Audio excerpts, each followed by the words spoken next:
Well, one thing that I am trying to wrap my head around is you get all these signals, you get all this data, and some of it may be incomplete.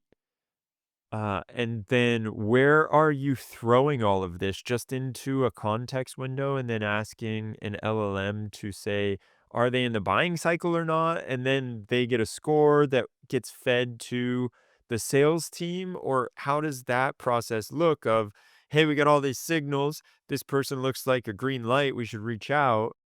Yeah.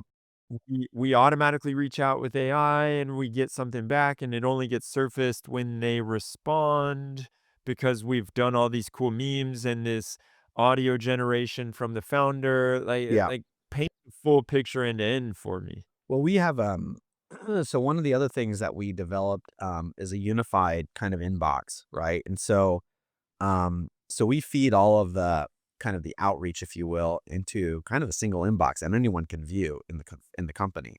And so, when someone replies back like to one of these tactics, we can immediately have someone jump in and say, "Hey, yeah, I saw, that you are interested in such and such or so and so," and we can immediately start that conversation.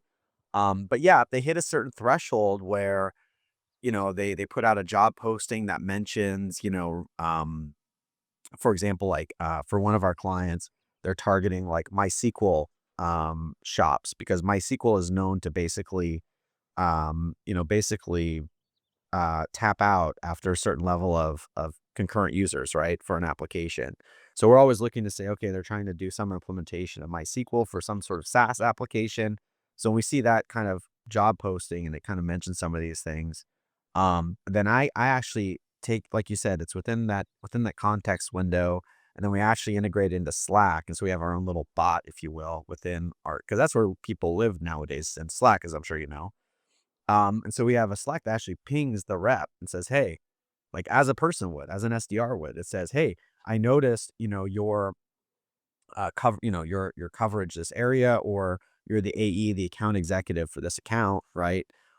You should know that they just put out this job posting, and here's the hiring manager. Here's their LinkedIn contact. And by the way, here's some interesting facts you should know about them. They happen to be a marathoner, or they like to paint in their free time, or they have kids, or what have you. And then you can actually they themselves can also write a really nice note, which increases their odds of acceptance.